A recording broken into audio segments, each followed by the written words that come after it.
Crimea has been in the news lately due to its annexation by Russia in 2014 and the subsequent invasion of the rest of Ukraine in 2022. One of the reasons that linguists and Turkologists are interested in Crimea is because it is the historical home of at least four Turkic-speaking groups with incredibly interesting and complex histories. Throughout history, the Crimean Peninsula has been of great interest to the many groups who pass through the region. For those coming from the Eurasian steppes, Crimea was a beautiful, welcoming place with significantly less harsh weather than the plains to the north and the east. From a strategic standpoint, control of Crimea meant control over shipping in the Black Sea, as well as control of people and goods entering the Black Sea from the Don and Dnieper rivers. Although the main route of the Silk Road completely bypassed the Black Sea by entering the Mediterranean Sea through the Levant, there are historic caravan routes that entered or left Mediterranean trade routes by going through the Black Sea via Crimea. We'll discuss some of the historical events that have affected Turkic speakers in Crimea, but let's first introduce those groups and the concept of an ethnolect. When we think about dialects, we typically think of language varieties that have developed distinctions on the basis of geography. English, for example, has distinctive dialects in the United Kingdom, the United States, Australia, New Zealand, South Africa, India, Nigeria, so on and so forth. And within each of these countries, there are hundreds of regional dialects that are defined by geography, like the Boston dialect or the Glasgow dialect. However, within a single location, there are often distinct dialects that have formed on the basis of ethnicity rather than location. These are called ethnolects. In the United States, for example, we have Black American English and Chicano English, which coexist and interact with regional dialects. Ethnolects, like regional dialects, evolve as markers of identity. And just like regional dialects, speakers of ethnolects often don't realize that they speak in a way that differs from a prescribed standard. The four Turkic-speaking groups that we'll discuss today are the Crimean Tatars. The Crimean Tatars are ethnically Turkic and they practice Islam. For much of their history, they were the dominant ethnic group in Crimea, and their dominance is the reason that other groups came to speak a Turkic variety. The earliest writings in Crimean Tatar employed a variant of the Arabic script, although they switched to Cyrillic during the Soviet era and then to a Latin alphabet after the collapse of the Soviet Union. The word Crimea comes from the Crimean Tatar language. Krimchaks. The Krimchaks are Jews from Crimea. It is unclear when Jews first came to the region, but they seem to have a very different history from Jews nearby, as they have no history of speaking Yiddish and have very different practices from their Ashkenazi counterparts. The name Krimchak was originally applied by outsiders, and it's a portmanteau of Crimea and Kipchak, which is a name for the subfamily of Turkic that they originally spoke. The Krimchaks write in the Hebrew script. The Karaim. The Karaim, or the Karaites, practice a variety of Judaism that is very different from the Krimchaks, in that they do not follow the Talmud. The Talmud is an ancient system of rules, traditions, and interpretations of Scripture that most Jewish groups adhere to and consider to be sacred. While the Torah was always written, the Talmud was handed down through oral tradition. The Karaim reject the Talmud and consider only the Torah to have any religious authority. In addition to the Crimean Karaim, there are historic Karaim communities in the western Ukrainian areas around Lutsk and Halych, and in the town of Turkey in Lithuania. Like the Krimchaks, the Karaim traditionally wrote in the Hebrew script. Finally, the Urums. The Urums are ethnic Greeks who adopted the local Turkic variety. The term Urum is fairly widespread, as there have been a variety of ethnically Greek communities who adopted a Turkic language, and this is what they're called. In addition to the Urums we're discussing today, there's also a significant Urum community in Georgia. The word Urum comes from the word Rum, which comes from the word Rome, via Arabic. This term was applied to Greeks in the Ottoman Empire and the Crimean Khanate. The initial U sound was added because the Turkic languages typically do not allow words to begin with an R sound. The Urums practice Greek Orthodox Christianity and have written their language in the Greek alphabet as well as the Cyrillic alphabet. This group is not centered in Crimea currently, as they were removed to the areas north of the Sea of Azov by Catherine the Great in 1777, along with all other ethnic Greeks. Each of these groups speaks roughly the same language, but there are minor variations in pronunciation. Because they all practice different religions, religious vocabulary is another source of linguistic variation, as are specific cultural terms. This variation, coupled with the ethno-cultural distinctness of each group, is the basis for referring to the languages that each group speaks as an ethnolect. One group that I haven't mentioned are the Crimean Roma. The Roma are a peripatetic group with origins in India, and they're also known as the Gypsies. I'm going to avoid that term here because many Roma view that term as a slur. We don't know much about the Crimean Roma, but we know that they are Muslims and that they also spoke a Turkic variety. There's very little documentation of the Crimean Roma, likely because they integrated with the Crimean Tatars, because discrimination against the Roma has meant that many Roma are unlikely to self-identify as such, and because very many Roma were murdered by the Nazis. There are likely other Turkic-speaking groups with historical connections to Crimea, but if they exist, there's very little documentation. All of these ethnolects makes for a complex linguistic situation, but it's even more complex than that. But before we get into this additional layer, let's examine the history of Crimea through the lens of Turkic history to see how we arrived at this situation. The first Turkic group to arrive in Crimea was probably the Khazars. The Khazar Khanate existed from roughly 630 to 939. We don't have a ton of information about the Khazars, and what information we do have is often strange and contradictory. One thing that makes the Khazars unusual is that their elites converted to Judaism in the 8th century. This has led some scholars to suggest that the Karaim and or the Krimchaks are their descendants. This has been debunked. White supremacists and neo-Nazis have likewise suggested that all Ashkenazi Jews are descendants of the Khazars, and that as converts, they are not descended from the Jews of the Bible. This has also been debunked by a number of studies, including genetic ones. But this bizarre claim has got some legs, and it's been used to suggest that the Holocaust was okay because it wasn't real Jews who were murdered. This is not only historically incorrect, it's really bizarre to suggest that any genocide is okay. Another unusual thing about the Khazars is that we know very little about their language, despite the fact that we know that they used writing. So we know that the recorded names of the Khazar elites are Turkic in origin, but the only other piece of evidence that we have about their language is a single line written on a 10th century letter from Kiev that says, "We have read it, ilik," in the Old Turkic alphabet. There simply isn't enough data to place the Khazar language in a specific branch of Turkic, and there likely never will be. The heart of the Khazar Khanate was in the plains between the northern parts of the Black and Caspian Seas, but they controlled Crimea by the middle of the 8th century. Around the year 900, Kipchak groups from Central Asia began heading west.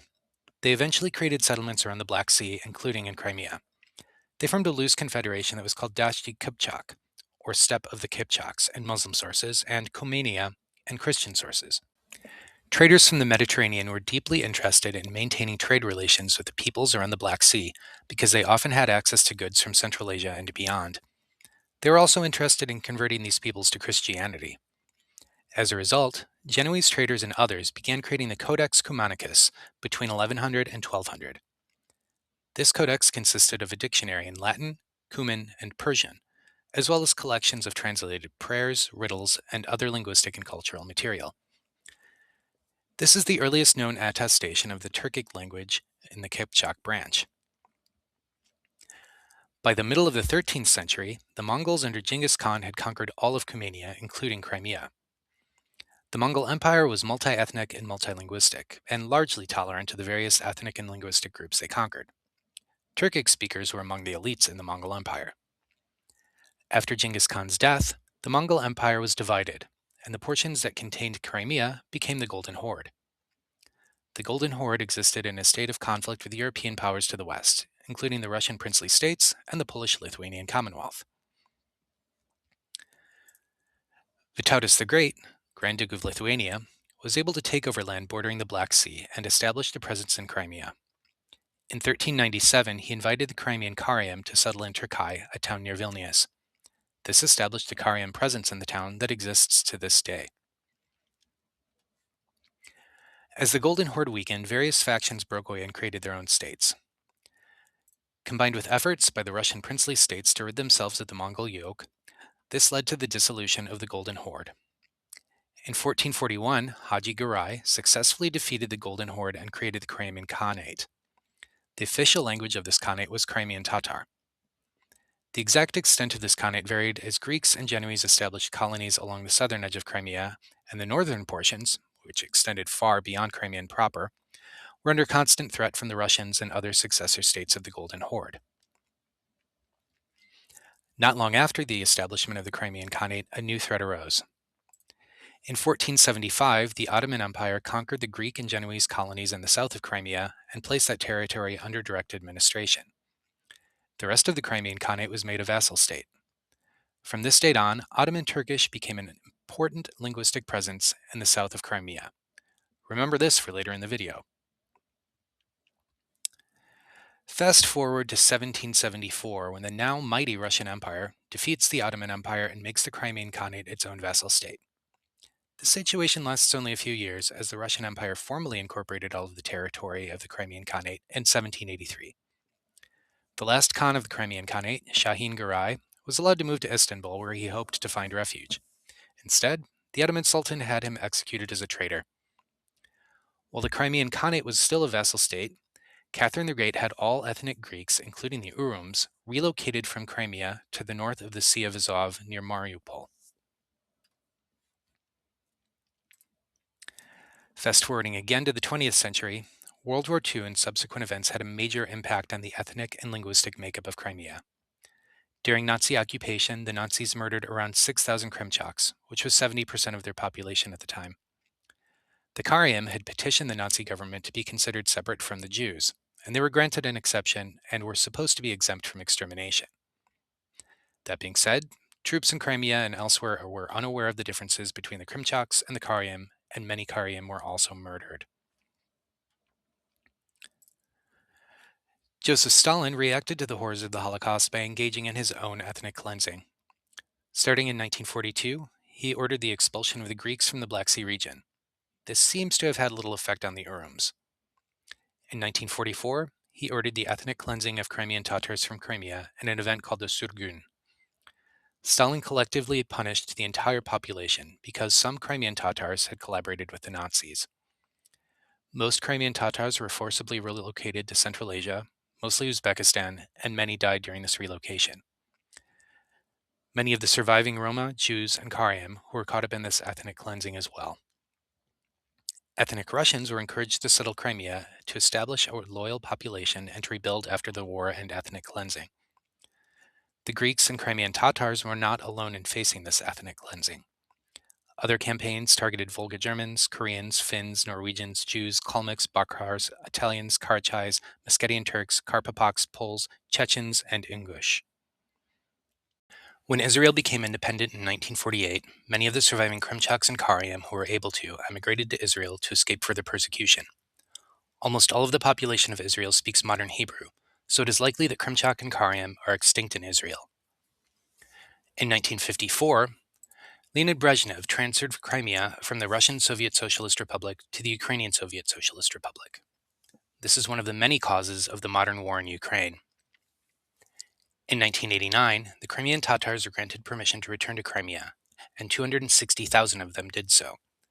They returned to find that their traditional homes had been destroyed or occupied, they had difficulty purchasing land, and they were treated with hostility by many Russians, who now formed a majority in Crimea. The Soviet Union collapsed in 1991, and Crimea, along with its population of recently returned Crimean Tatars, were made part of an independent Ukraine. The same year, the Crimean Tatars formed the Milli Mejlis to represent the needs of the Crimean Tatar people, and the Crimean Tatars began to assert their cultural and linguistic rights as native inhabitants of Crimea. In 2014, Russia invaded and annexed Crimea. Russia has attempted to disband the Milli Mejlis, and many cultural and linguistic activities have been prohibited. Also in 2014, eastern regions of Ukraine broke away. This includes the Donetsk region, which is where the Urums live.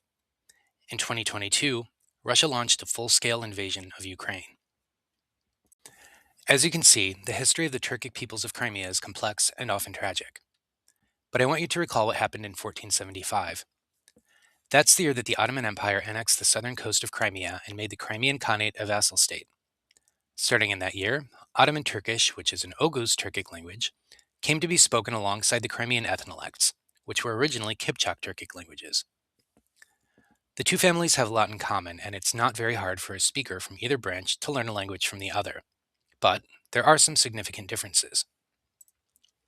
For example, the word for two in Kipchak is iki, while it is iki in Oghuz. The Oghuz languages have borrowed the Persian word for seed, tokum, while Kipchak has retained Turkic urluk. The Kipchak languages have turned word final AG into AW, while Oghuz has retained it, so Kipchak Tau corresponds to Oghuz dog, both of which mean mountain. There are loads of minor differences between the two language groups, and the Ottoman takeover of Crimea means that the southern parts came to speak a variety called Crimean Turkish, or Crimean Ottoman, while the central and northern parts retained Crimean Tatar. The smaller groups of Urums, Karaim, and Krymchaks assimilated their languages to match whichever group they lived among. This relative stability was upended by genocide, ethnic cleansing, and forced relocation, with the result that speakers of Oghuz ended up mixing with speakers of Kipchak, simply because they belonged to the same ethnic group. As a result, speakers of the four ethnolects may vary between Oghuz and Kipchak varieties. If we look at a map of which varieties are present in Urum villages, we see that there's little logic to which are predominantly Oghuz and which are Kipchak. In this map, Oghuz is blue, Oghuz Kipchak is teal, Kipchak is red, and Kipchak Oghuz is yellow. Because geographically distinct populations who might never have mixed were forced together, these populations met, mixed, and married, preserving their ethnic and religious traditions while mixing up their languages. Instead of distinct languages belonging to two different branches of Turkic, we have distinct ethnolects that have combined features of these two branches. The situation of Crimean Turkic is a fascinating example of what happens when shared ethnicity results in the mixture of two different but related languages. Of the four ethnolects we discussed today, only Crimean Tatar with over 500,000 speakers has any chance of long-term survival. The Krimchak language is likely extinct, although there does seem to be a small community of individuals who would like to preserve it. Crimean Karaim is also likely extinct, and the variety of Karaim spoken in Turkey is fading, although it is still spoken by a few dozen people. If there are any remaining speakers of Urum, the war in Ukraine has put their lives at risk, so it too will likely go extinct. I encourage you to learn more about these fascinating languages. I have a list of works cited in the description of this video. Thank you.